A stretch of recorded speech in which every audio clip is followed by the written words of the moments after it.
La desconfianza que los radicales de Morena expresan hacia Omar García Harfuch revela no solo una fractura interna, sino el temor real de un reacomodo del poder rumbo a 2030. Señalarlo por supuestos nexos con agencias estadounidenses, más que una acusación concreta, parece una estrategia para desacreditar a un actor que ha ganado terreno político, visibilidad pública y la confianza de la presidenta. En el fondo, lo que está en juego no es una fotografía ni un viaje al extranjero, sino el control narrativo del futuro del obradorismo. El verdadero problema para la 4T no está fuera de sus filas, sino en su lucha intestina por definir quién heredará el movimiento y con qué rostro. Hoy es miércoles 30 de julio de 2025 y estas son las claves de la noticia. Tsunami amenaza costas del Pacífico mexicano tras sismo en Rusia. Morena llama a la justa medianía tras polémica por lujos. Confirman salida de la titular de la comisión de búsqueda. Sheinbaum presentará nuevas líneas del caso Ayotzinapa. Monreal plantea alternativas a la reforma electoral propuesta. Hidalgo prohíbe el matrimonio infantil por unanimidad. Pemex coloca bono por 12,000 millones de dólares para refinanciar deuda. México agota recursos para evitar aranceles de Estados Unidos. Confirman 33 casos de miasis por gusano barrenador en México. Transportistas marchan al Zócalo para exigir alza de tarifas. Y además, mucho más. Yo soy Fernando Moctezuma Ojeda y aquí comenzamos. Un espacio para entender lo que ocurre y por qué importa. Aquí comienzan las claves de la noticia. Con Fernando Moctezuma Ojeda. Una alerta preventiva de tsunami fue emitida la noche de este martes para las costas del Pacífico mexicano tras un sismo de magnitud 8.8 registrado en la península de Kamchatka, Rusia. Aunque no se prevén evacuaciones en México, el Centro de Alertas de Tsunami recomendó evitar playas y zonas portuarias por posibles corrientes y fuertes variaciones en el nivel del mar. Japón, Hawái, California y otras regiones del Pacífico también activaron protocolos de emergencia con evacuaciones en zonas costeras. En tanto, autoridades internacionales mantienen la vigilancia por la posible llegada de olas de hasta 3 metros en algunas regiones.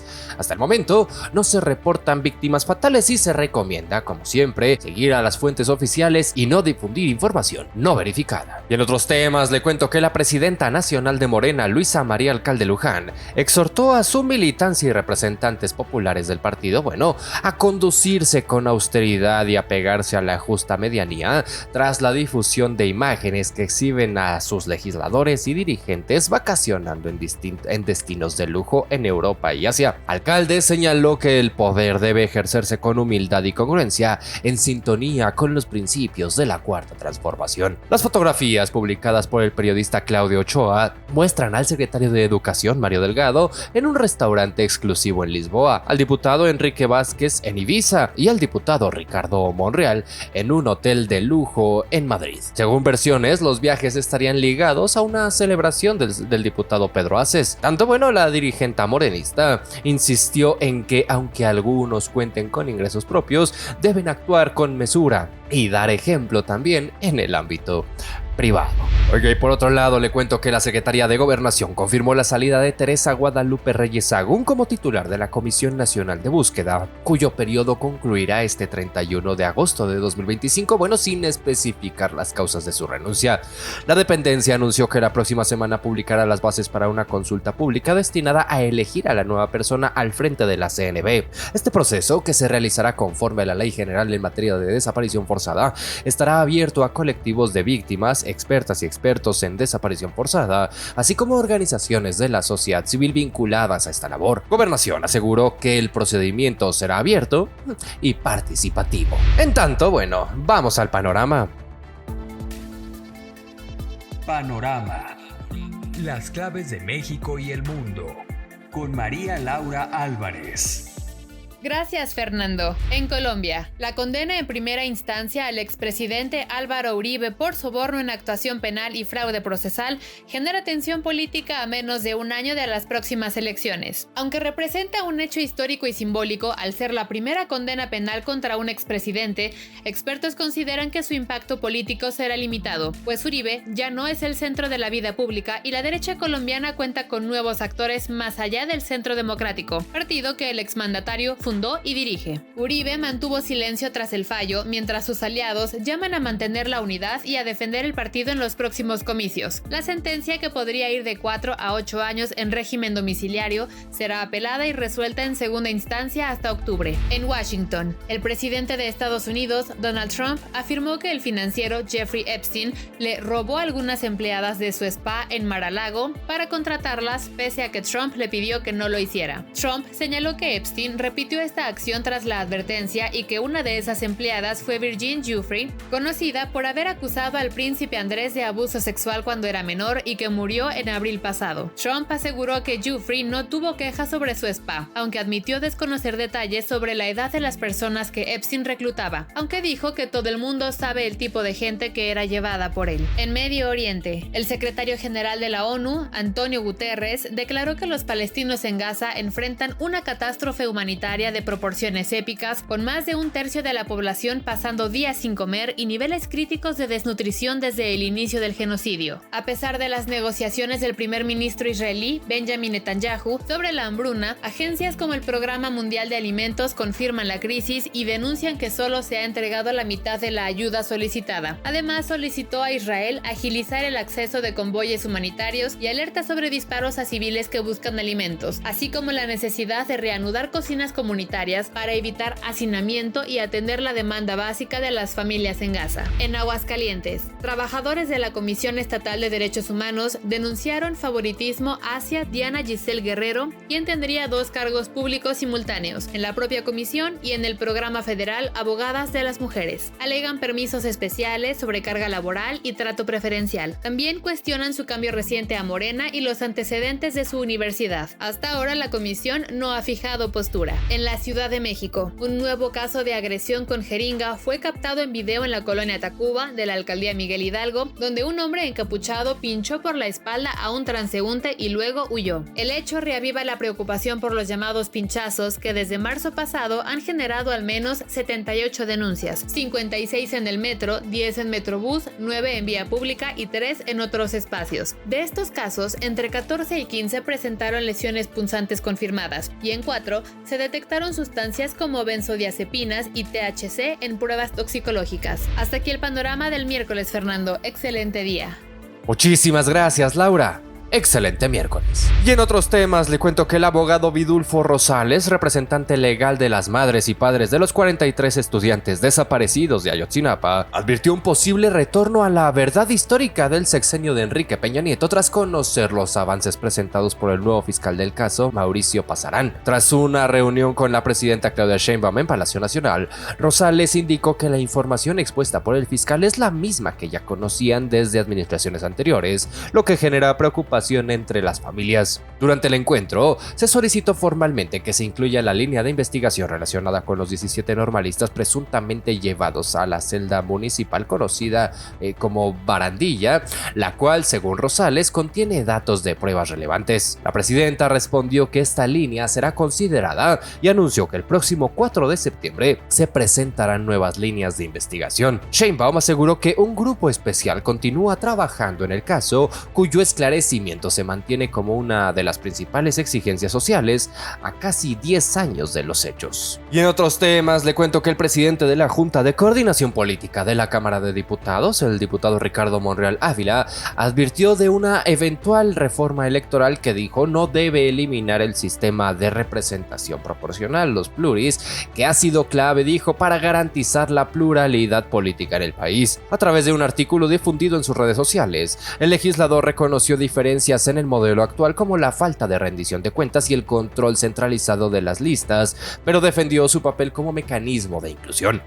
Frente a la propuesta del Ejecutivo Federal de sustituir las listas plurinominales por el esquema de primera minoría, Monreal planteó fórmulas intermedias como las listas abiertas que podrían equilibrar legitimidad y diversidad. Reconoció que no existe un sistema electoral ideal y que las reformas deben responder a decisiones políticas que ponderen la gobernabilidad, equidad y representación. Afirmó que el debate debe orientarse a mejorar la proporcionalidad y no a eliminarla. Y en buenas noticias, pues el Congreso de Hidalgo aprobó por unanimidad reformas para prohibir el matrimonio infantil y proteger a las y los menores contra prácticas nocivas. La iniciativa, impulsada por la diputada Lisbeth Ordaz de Morena, modifica la Constitución local y la Ley de los Derechos de Niñas, Niños y Adolescentes. Se incorpora el concepto internacional de prácticas nocivas y se eliminan vacíos legales que permitían la unión con menores. Con estas acciones, Hidalgo se alinea con tratados internacionales y refuerza el principio del interés superior de la niñez. Por lo pronto, vamos al visor empresarial. Visor. Las claves del mundo empresarial. Con Alejandra Bailón. Gracias, Fernando. Grupo Alpura anunció una inversión de 10,000 millones de pesos para infraestructura y mantenimiento en los próximos 4 años, coincidiendo con su 53 aniversario. La empresa, que procesa entre 1.200 y 1.300 millones de litros de leche al año de más de 100 ranchos socios, enfrenta la amenaza de una huelga para el 4 de agosto, convocada por la Confederación Revolucionaria de Obreros y Campesinos. El sindicato denuncia abusos laborales como acoso, cobros indebidos, falta de pago de horas extra y condiciones deficientes de trabajo, además de solicitar cambios en la administración de la planta en Cuautitlán Izcalli. Alpura aseguró estar abierta al diálogo y al respeto en los derechos laborales, mientras la huelga potencial genera incertidumbre sobre la operación de sus plantas y centros de distribución. Grupo Electra reportó un crecimiento del 6% en sus ingresos consolidados durante el segundo trimestre de 2025, alcanzando así 50.864 millones de pesos, con avances tanto en su negocio financiero con 7.8% como en el comercial con 2%. Sin embargo, enfrentó un aumento a la morosidad, que pasó de 3.8 a 4.4% anual. El flujo operativo disminuyó un 3%, mientras que la ganancia neta revirtió la pérdida del año anterior, registrando 2.696 millones de pesos. Los costos y gastos operativos aumentaron 6.8%. También se redujo el número de acciones en circulación de 220.3 a 207.6 millones. La Asociación Mexicana de la Industria Automotriz descartó que armadoras como Nissan o Ford vayan a cerrar plantas o salir de México por los aranceles de Estados Unidos. Aclaró que Nissan solo ajusta su producción global y que México incluso ha recibido líneas nuevas desde Argentina. La AMIA insistió en que la industria sigue estable y no hay señales de fuga. Hasta aquí el visor empresarial, Fernando. Excelente miércoles. Muchísimas gracias, Ale. Qué gusto tenerte de vuelta. Excelente miércoles. Oiga, y en información, ¿qué le digo? Le platico mejor. Petróleos Mexicanos, Pemex, concretó la emisión de notas estructuradas precapitalizadas por $12,000 millones con vencimiento en 2030, esto en una de las mayores colocaciones internacionales en un solo tramo.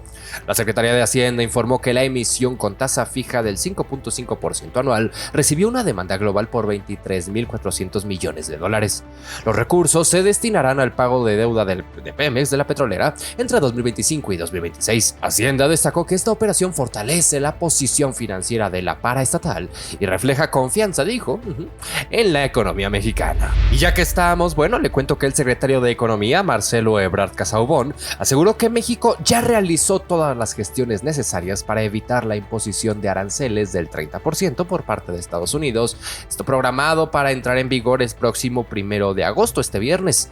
El funcionario destacó que la postura mexicana se basa en los compromisos del TEMEC, el tratado entre México, Estados Unidos y Canadá, y en acciones bilaterales recientes. Aunque no se confirmó si habrá un programa o un acuerdo de último minuto, Ebrard afirmó que el gobierno federal ha agotado todas las vías institucionales. Es decir, que ya no hay más que hacer, ¿verdad? Frente a otros países, dijo, México se encuentra en una posición más favorable, pero reconoció lo complejo del proceso. La resolución del gobierno estadounidense se conocerá, le decía, este viernes. Y en tanto, vamos a los indicadores. Indicadores. Las claves de los mercados con Arely Méndez.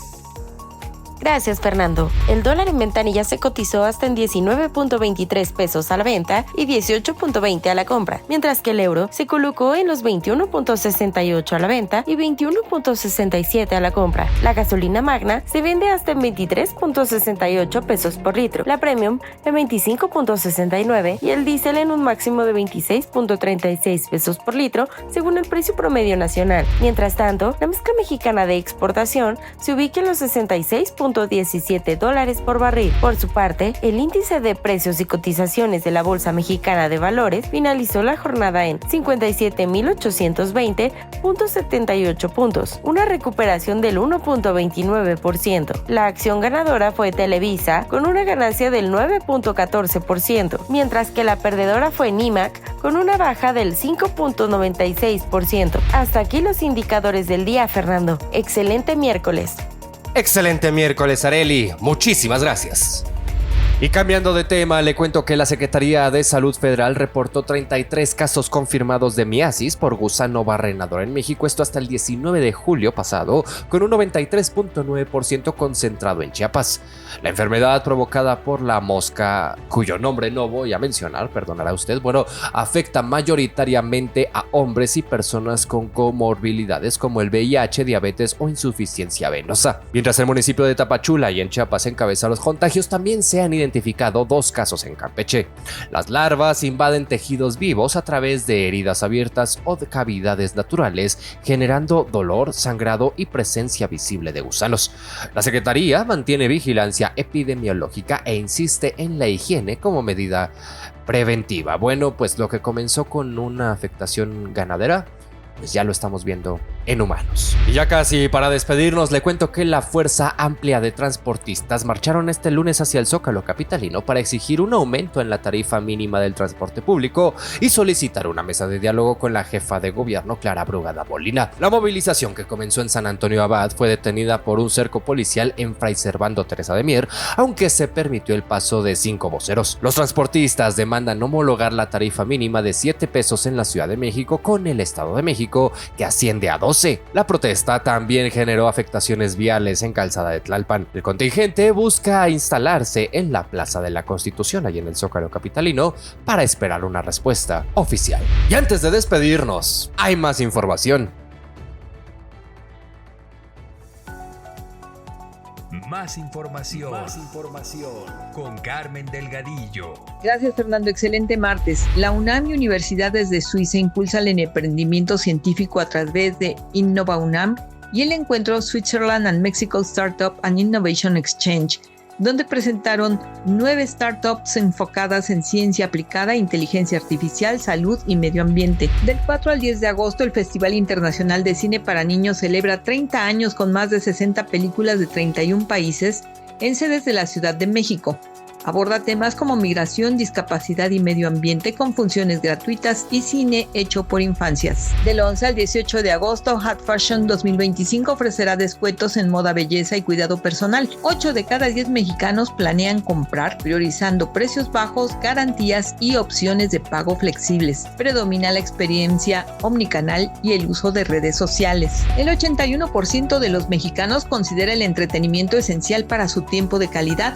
Un 33% acepta anuncios creativos en esos momentos, siempre que no sean intrusivos. Las marcas pueden conectar mejor al integrarse en forma significativa en espacios de descanso y disfrute personal. Un tratado global sobre plásticos podría reducir 90% de residuos mal gestionados y ahorrar hasta $200 mil millones públicos hacia 2040. El acuerdo busca limitar plásticos innecesarios, promover el ecodiseño y apoyar una transición justa con enfoque en economía circular. Pymes argentinas productoras de biodiesel denuncian que precios regulados por el Estado las obligan a operar con pérdidas, beneficiando a petroleras. El sector genera empleo, reduce emisiones y sustituye importaciones, pero advierte que sin seguridad jurídica peligra su sostenibilidad. El informe SOFI 2025 de la ONU señala que el hambre global bajó a 8.2% en 2024, pero aumentó en África y Asia Occidental. Aunque hay mejoras en América Latina y Asia Meridional, la inseguridad alimentaria persiste. Se prevé que en 2030, 512 millones de personas seguirán con hambre crónica. Un italiano de 38 años recuperó la vista tras recibir una innovadora terapia génica de doble vector para tratar el síndrome de Usher tipo 1B. El tratamiento desarrollado en Italia abre nuevas posibilidades para enfermedades oculares hereditarias sin efectos adversos graves. La startup Marathon Fusion afirma que podría convertir mercurio en oro usando reactores de fusión y producir hasta 5,000 kilos anuales. Expertos advierten que aunque teóricamente posible, El método enfrenta desafíos técnicos, carece de pruebas experimentales y generaría residuos radiactivos. Un estudio de la Universidad de Tokio halló que ciertos compuestos de olor corporal femenino aumentan durante la ovulación e influyen en los hombres. Perciben los aromas como más agradables, los rostros más atractivos y muestran menor estrés. No se trata de feromonas, pero sí de efectos medibles. Fernando, la información.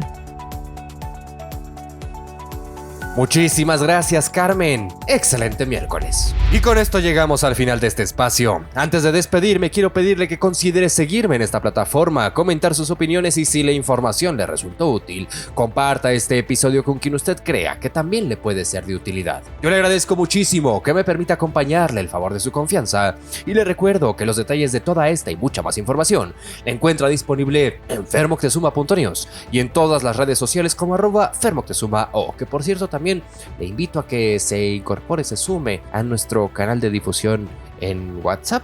Usted puede encontrar fácilmente la liga en fermoctezuma.news. En fin, que tenga un excelente miércoles, cuídese mucho, si así ha de ser, le espero aquí mañana. Y ya lo sabe, pásela bien. Ahora sabes lo que de verdad importa. Esto fue Las Claves de la Noticia. Las Claves de la Noticia. Presentado por fermoctezuma.news.